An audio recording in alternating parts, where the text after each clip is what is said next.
So I had the realization this week that I might actually make a pretty terrible podcast launch client. We're going to get exactly into why that is, as well as look at some of the costs associated with starting a podcast in this week's episode of Podcast Launch Diaries. Let's get into it.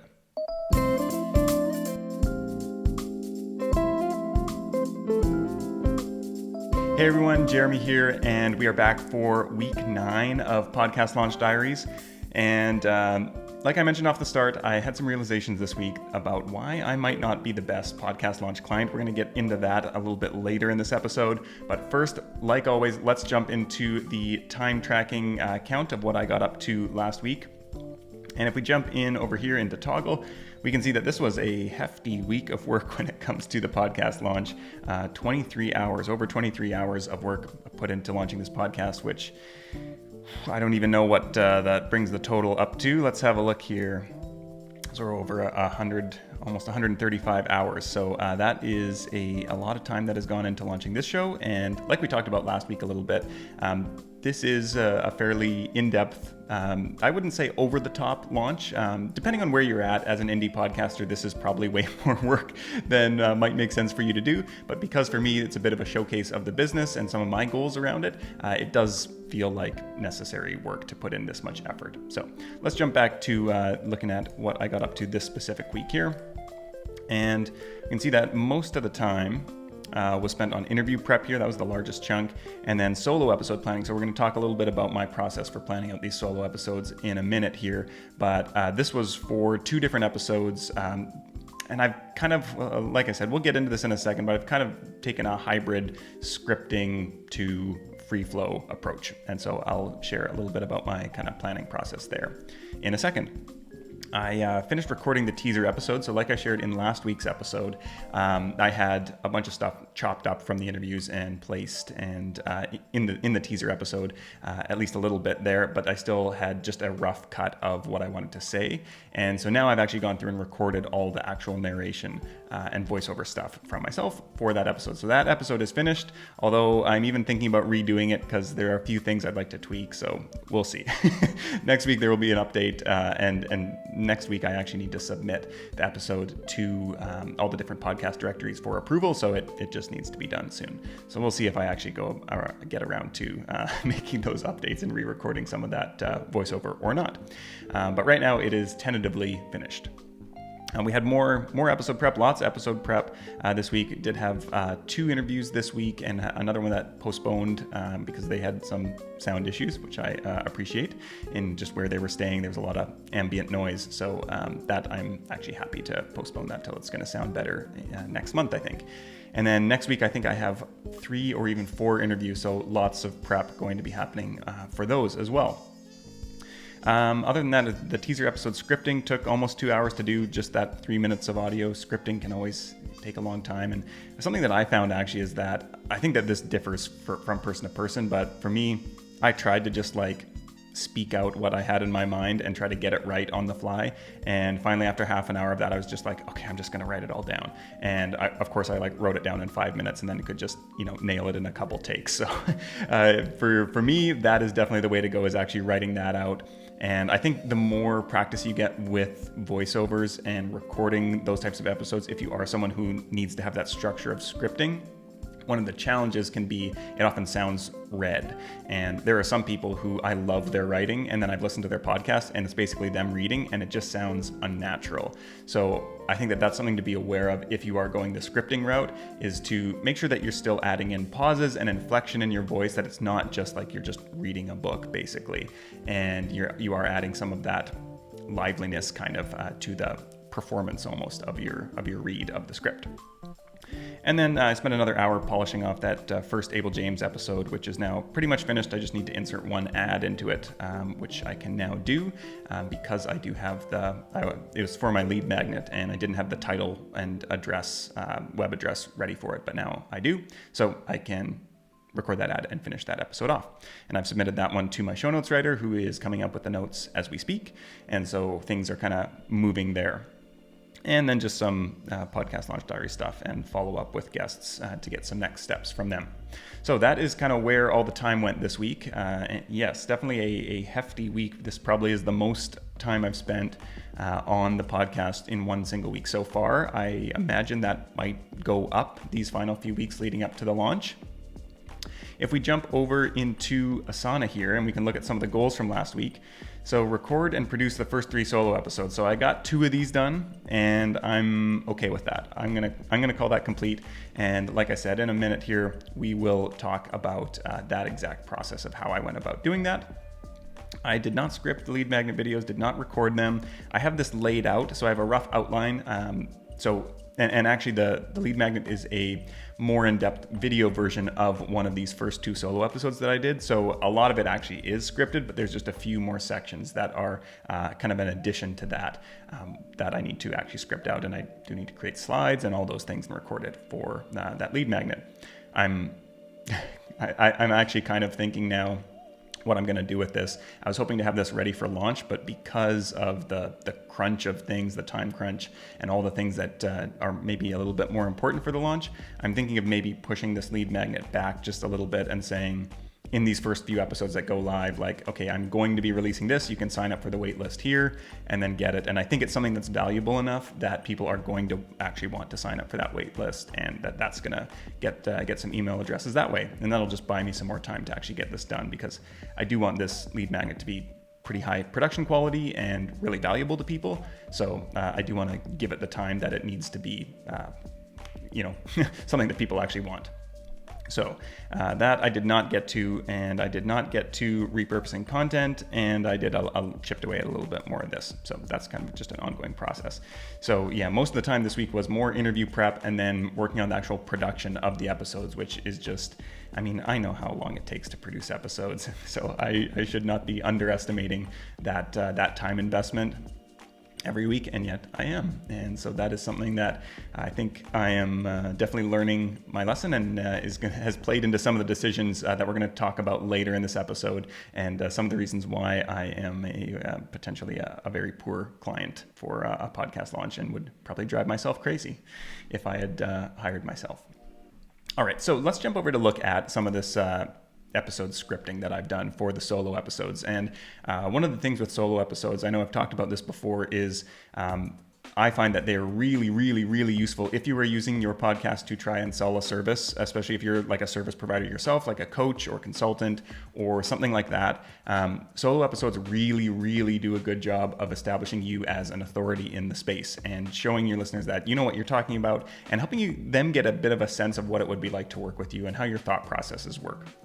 A lot of the people that I've worked with and hired in the past, I've listened to their podcasts beforehand and got a sense of what their values are and how they go about the work and what their mindsets are and their strategies and all those types of things. And so getting familiar with them in advance has helped me feel confident in making a sometimes very large investment in them when the time is right. And so for anyone looking to use their podcast to funnel people towards their business, solo episodes are really important. And so that's one of the reasons why I do want to have pretty much a 50-50 split is the plan, to have one interview a week and then one solo episode a week. And so we'll see if I can keep up with that kind of production level, or the level of production in the episodes I'm doing, and that frequency, because that's a lot of episodes, and we'll see how it goes. So this was the first episode. Basically here is, I've got the teaser episode, then this will be the first episode released in a batch of 3 on launch day. So there'll be 2 solo episodes and 1 interview on launch day. And this first episode is just a kind of general overview look of the whole podcast and what my philosophy is around the topic, which is building better wellness businesses, building better businesses for people in the wellness space, essentially. And so looking at what I think about as better. And so as we go through this, basically we'll start with the way that I like to lay these out is I want to make sure that every episode has a hook of some kind. And if you listen to any like highly produced show from NPR or any of these major networks, there is always a hook right off the bat, something that grabs your attention and makes you want to keep listening throughout the episode, or at least into that next section. And so this is something that I think not enough indie podcasters really think about or know how to do effectively, and it is hard. Like, I am not an expert at it. This is something that I'm always trying to do better at, but having this hook, at least I always like to put a section that says hook so that my mind is like, okay, I need to put something in here. And so what is a hook? How can I get people's attention right off the bat, pique their curiosity, or open a loop that will then be closed later in the episode? And so I have kind of scripted in a little bit here. This is just a short section, it's probably like 30 seconds long. And then after the hook, this moves into the introduction where I kind of introduce the episode a little bit more. And this is kind of just the way when you think about a normal podcast intro, that section is actually just this one line right here. On this episode, we're going to be talking about what better looks like and why it matters.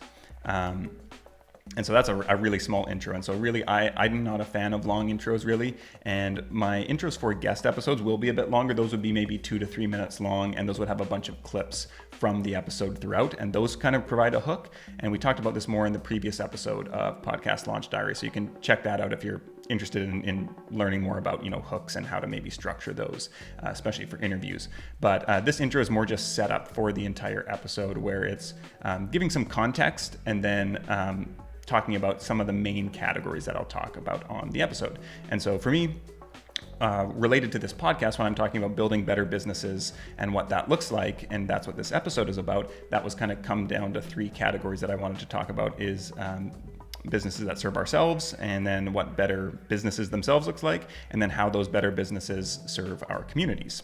And so those were the 3 kind of sections there. And so also, I'll mention for anyone who's interested, this tool is called Workflowy, and I love this for note-taking everything. And you can kind of just go into each bullet point, go deeper and deeper and deeper. And so it's really minimal, but I'm a big fan. It's really powerful as well. So I'm a big fan of this for all note-taking purposes. So we had the hook, then the introduction, and then my background, which is just introducing me and how why I'm qualified to run this podcast or what my interest is. It was something that's relatable to people who might be listening so that we can kind of connect and they can get to know a bit more about me as the host, which I think is important in a initial episode because people always are curious about the host and want to find some kind of connection there. And that's a big part of why people listen to one specific podcast on a topic over another, is that they actually have a stronger connection with, host A versus host B or whatever that might be. So then we've got my background, and then over here, then we've got these 3 sections here. So self, business, and community. And within each of those, I had my kind of talking points. And so you can see here, these are just kind of bullet pointed out, and then I would elaborate on these. So a lot of these, this is just my prompt basically. And then from there, I can go on and talk for another few minutes on that topic because, these are all things I know. They're based on my beliefs and my mindset and my values and all these things. So these are all things that I know, and I just need that prompt to be like, okay, well, this thing leads into this one. And just having that reminder here is helpful for me to kind of know where I'm going and have some structure, but not feel like everything needs to be written out. So this is the way that I usually recommend people at least start with solo episodes, is bullet pointing things out and then seeing if you can just riff on them. And for me, like I did many takes of this and started paragraphs over many times. And it's not like just having the bullet points, you'll just be able to talk. Some people will, not me. I mess up a bunch and need to restart things and rephrase things and rework them and add in new bullet points and all that type of stuff. So this is what works best for me, and has worked well for a lot of people, because I know a lot of people stress out over like, well, if I just have a topic for the episode, I can't just talk on that. I don't know what to talk about. And so they kind of feel like, well, the only alternative is to like script it all out and write out the whole episode. And for some people that works really well. But for others, I know that for me, the thought of actually writing out a whole 30-minute episode, that just feels like, ugh, that's a lot of work. I don't want to write that much. And so this is a nice middle ground. And I feel like for most people, this actually does work really well. So if you're trying to get into more solo episodes and they're kind of intimidating to you, I know a lot of people that I talk to, they want to do more solo episodes, but they don't know what to talk about and they don't know how to structure them. This might be a good place to start, is just thinking about a topic and then bullet pointing it down and basically doing what I did here, where it's like, okay, well, what does better look like? And then thinking about like, okay, well, for me, better comes down to self, business, and community. And so then once I have those kind of main, the framework of the episode, then I can go under each of those and go more and more in depth. And so some of these I think I even have, like this one has even sub-bullet points under that. So that's why I like Workflowy, is that you can kind of start at the high level and just drill down. And can stay very clean in your notes. Like here's just the whole episode, but you can expand this so much. And then we had another section around why does better matter? And then some brands that I'm inspired by here, who I think are doing a good job of building what I would call better businesses in the way that I'm thinking about it. So that's how I'm setting up my solo episodes, and hopefully that's helpful for anyone who is looking to do more of that, but is a little intimidated or confused or stuck on how to go about that. So that was one of the big tasks this week. I want to get into more solo episodes next week as well, and finish off editing the one that I've finished editing one and want to and have recorded another one and need to finish off producing and editing that one. So the next thing that I wanted to share here in this update is I talked a little bit at the start around some of the costs. And so if you've been watching these episodes at all so far, you'll know that I'm a fan of spreadsheets and flowcharts and systems and checklists and all the systemization tools and organizational tools and project management. So of course, for fun last week, as a way of procrastinating, I decided to make a spreadsheet around some of the costs associated with the show so far. And so up here, really, this is what I started it out with. I was curious about like, okay, do I have the budget to hire on a video editor? And right now, the only thing that I am outsourcing is the show notes. So right now I'm doing the audio editing myself, which will probably continue. I may hire someone on my team or assign someone on my team to do the solo episodes because those are more straightforward and less content editing, but we'll see about that. For right now, I think I'm gonna handle all the editing duties for the foreseeable future. But show notes, I am outsourcing to someone on my team, to one of the writers.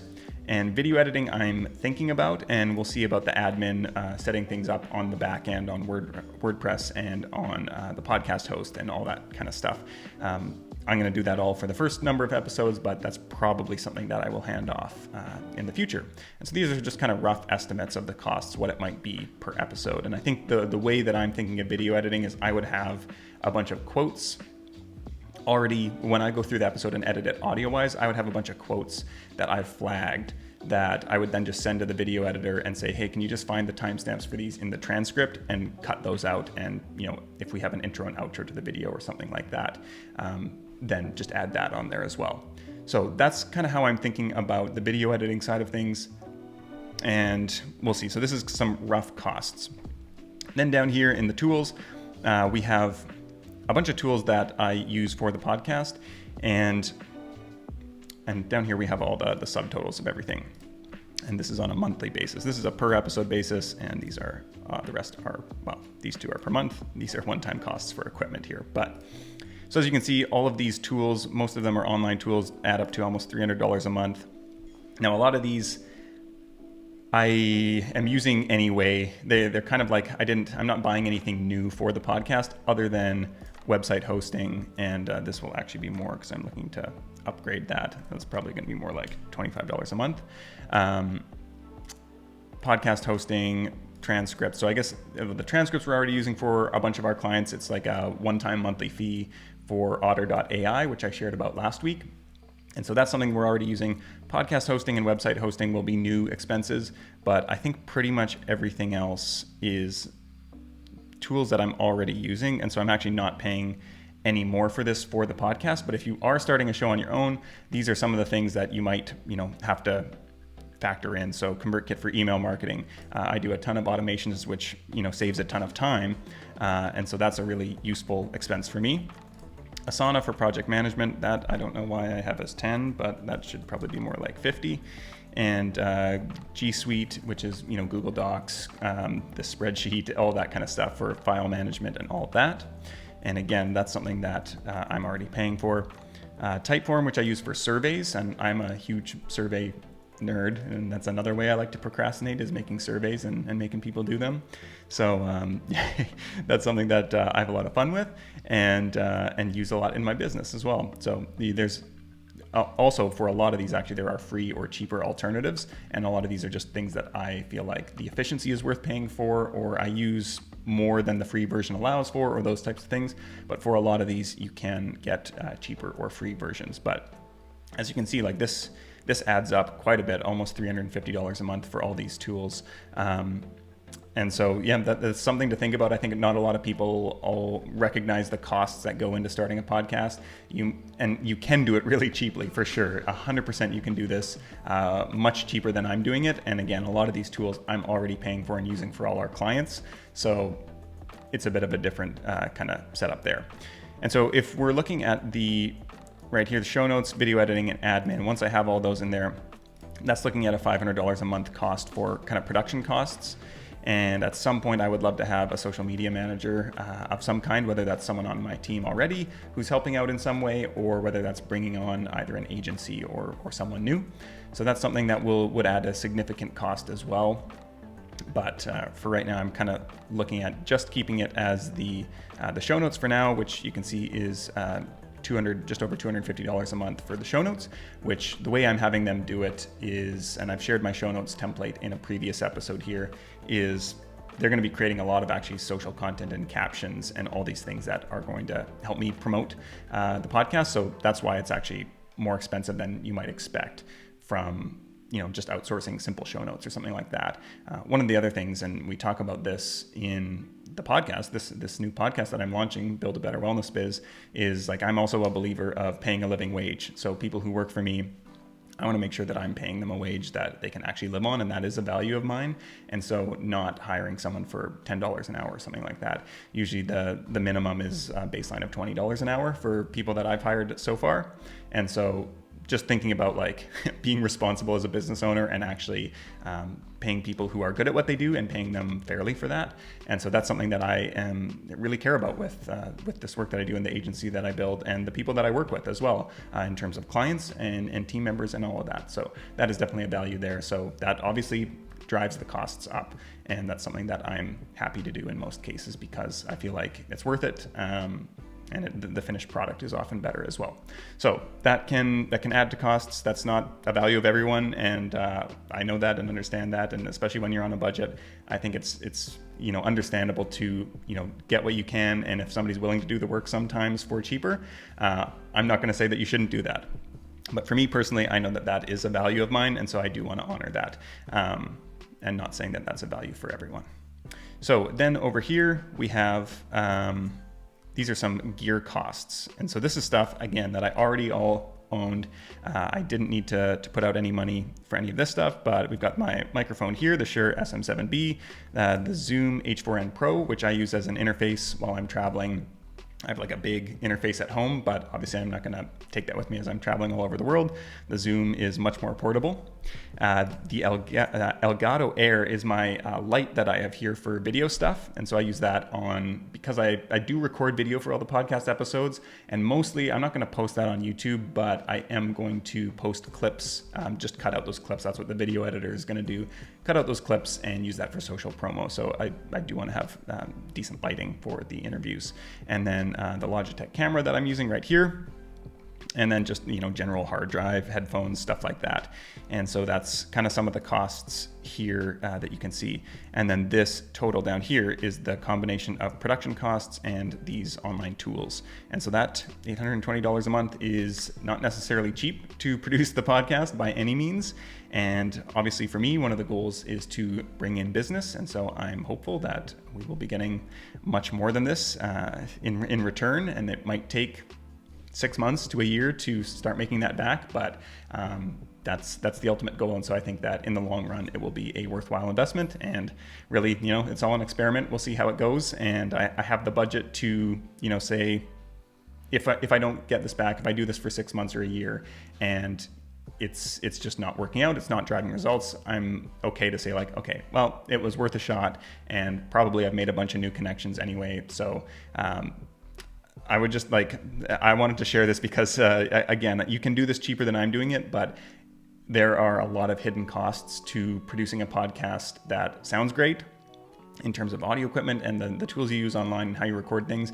But also, so many of the tools I've found, I've paid for things because they save so much time. And I think we all start out, I definitely started out where I was looking to piece together 6 different free tools, and they had all these different weird connections. I had to do all these things in the back end so that I didn't have to pay for things and use up this quota of whatever over here, and then the overflow in this tool and whatever. I remember doing that, and that worked for a while to kind of get started. But at some point, I think to save yourself time and to allow yourself to focus on the things that are really more important for growing your podcast and your business, you need to find some ways of being more efficient about your processes. And a lot of times those are tools that you may need to pay for. And so I think at that point, it's just important to think about like, okay, what are the highest leverage tools? Like, where can my $20 a month go the furthest? And thinking about that. So I love online tools and love experimenting with them, and probably buy too many of them. But I know that a lot of them do save a ton of time and allow me to automate things and make things much cleaner and simplify them. So that is something that at some point I think is worth considering, upgrading into some of those paid versions of products, or hiring, a VA or something like that who can take a lot of the tasks off your hands. So that's a look at some of the costs here associated with putting together a podcast. The next thing that I wanted to talk about is this idea of why I might be a poor podcast client for a launch. And that is because I have once again pushed the launch date back by another week. So initially it was going to be September 1st. Now it's going to be September 8th. And this is something that when I'm working with clients and they are constantly pushing the date back, I'm like, okay, let's just get this out already. And I'm being on the other side of it now. I completely understand. And it still is a bit annoying sometimes when clients do that, but I totally understand even more now. And part of this for me, I was feeling a lot of stress this week, just looking at all the things that needed to be done, because we are here August 21st right now. So it was less than 2 weeks till the launch. So next week I was going to submit the teaser, and then the week after all these episodes were going to go live. And I'm going through recording these solo episodes and creating them. And I'm like, okay, well, I can get all these episodes done, but the lead magnet's not going to be done. I don't know. I forgot all about like the website. When am I going to find time to design everything, all these social assets, and coming up with all this visual design and all these things. And I was just like, oh man, I'm going to need to work just like weekends, evenings, pretty much straight for the next 2 weeks in order to get this done. And so I actually made this brain dump here of all the things that need to get done before the launch, or are important to have done around the launch. So this one's actually done now. So this is editing episode 2, the solo episode, mapping out the lead magnet, recording and editing the lead magnet, then getting that set up online. That'll probably take a few hours. Repurposing the content for all these 3 episodes and getting content out to the guests to get them queued to promote it. Possibly hiring on a video editor to get videos done, mapping out and recording the 3rd solo episode, editing the next guest episode, and then just generally getting ahead on production. And then graphic templates, web design and setup, all the launch promo and contest and challenge. And then I have some additional kind of lead magnets and trainings as well. And so just looking at this list, I was like, there is just no way that I can get this done in the next week and a half. And so pushing that back one more week just feels like, okay, that allows me some more time to not feel like I'm behind the 8 ball right off the bat going into it. And so that is something that I was excited to launch coming up. And I was kind of lucky that I hadn't told anyone that was actually the launch date yet, other than everyone who's watching this, but none of the guests or anything like that. So there was some leeway there to move things around. And I think that it's important to I would much rather move that back, that launch date, which is just arbitrary, and feel more confident and comfortable with the amount of work and confident that everything's getting done well. And like I've said before, because of my goals around this show, and because it's kind of a showcase for our company and what we can do and how we do it, I definitely want this to be high quality and thoughtful and strategic. And so having a bit more time for that is definitely feels a whole lot better now. So I feel like I need to have a really productive next 2 weeks still to work my way through this list. And I'm guessing I probably won't make it all the way through this list still, even with an additional week there. But we'll see how it goes. And I will update you next week on how that's going. Maybe it'll be pushed back again. No, it won't be. I'm not going to push it back one more time. I feel like everything will be good to go. I got a question last week from a listener, a watcher, a viewer, asking about podcast hosting. And so I had not talked about this yet. And this is something that I have, all of our clients' shows, except one, I think, are hosted on Libsyn. And I've been a Libsyn user for the past 5 years pretty much, and have recommended it to people and have had zero problems. Their support team's great.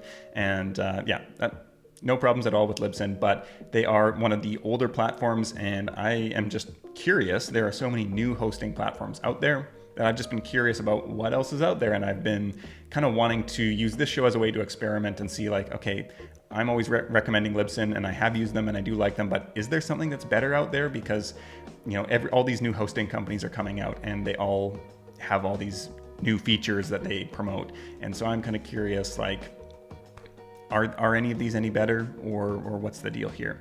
And so I was doing a bunch of research into different hosting companies, and it's kind of hard because you can't really like host your podcast on 10 different hosting companies just to try it out and see how it goes. So you kind of have to pick one. So I've been doing some research into all of them. And I was looking at the two that it came down to for me were Captivate, which is by the same people who do podcast websites and a whole bunch of stuff, Rebel Base Media and Mark Asquith. And then the other one was Transistor.fm. And I think I haven't signed up yet. I've heard a lot of great things about Captivate, and they do a great job marketing, and I like what Mark does. But I think I'm going to go with Transistor, and I haven't signed up yet, like I said, but I think I'm going to go with them. And really,